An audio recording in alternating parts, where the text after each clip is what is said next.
If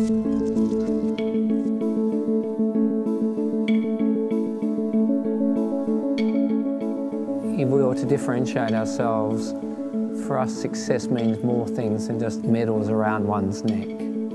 We need to look at what are the human costs of developing elite athletes.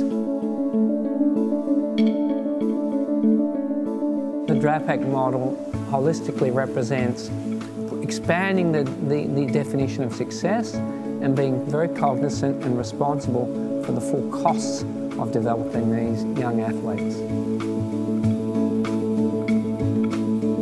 I started sponsoring individual athletes in the late 90s. They were elite athletes, they were world-class juniors. They were told in no uncertain terms that if you want to do our program, you're going to have to sacrifice and give up your studies. And I'm not criticising the VIS or the AIS, that's their particular model. So what we did, we developed a program where we would support these elite riders and simultaneously that they would be able to continue to study.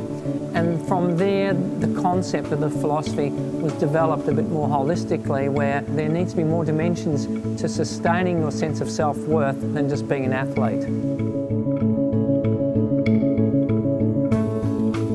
When an athlete comes to us and says, hey, look, I want to do a postgraduate course part-time, we will accommodate them. I mean, on many occasions, we've actually even funded them.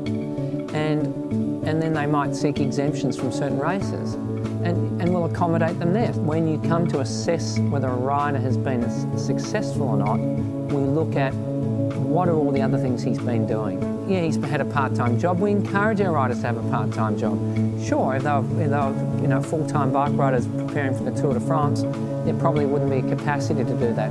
But no rider is that busy training that he can't make a commitment to doing community work at some level. So the principles are expand a definition of success, encouraging riders to prepare for their life after their sport is finished, accommodating them in pursuing those other goals, and taking pressure off them when they haven't won a bike race. And all the riders, without exception, even those that aren't studying full-time or even studying at all anymore, you see all of them have got a very multifaceted approach to their life.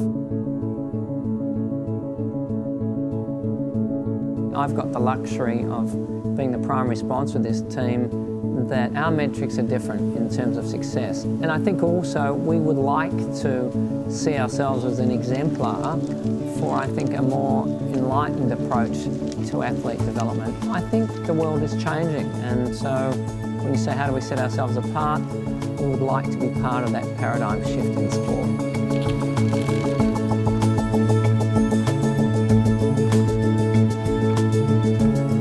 The most important thing that we value in our partnership is being able to connect with a partner who shares our understanding or our philosophy of athlete development. Porsche understood our model fully, and it was Porsche, they were our seed sponsor from day one, and together we grew this program.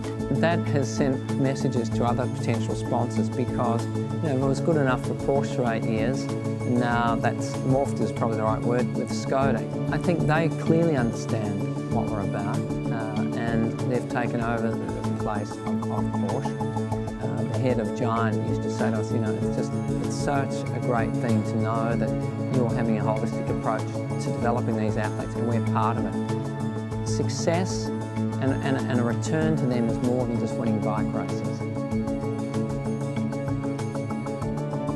Our immediate goal now is to go to Asia, and we've been there for several years, but to become the dominant team in Asia, we would hope that that would then be able to elevate the prospects of us attracting a sponsor who would want to partner us to go to Europe and then take that next step. The time is right, and I think that it'll be a great thing to have a team in the Tour de France, which is an Australian-based team, which enshrines these values. The time has come for sport to redefine what is success. The paradigm shift is changing. We would like to see ourselves as a leader in that paradigm shift, perhaps with a little bit of a Drapac flavour.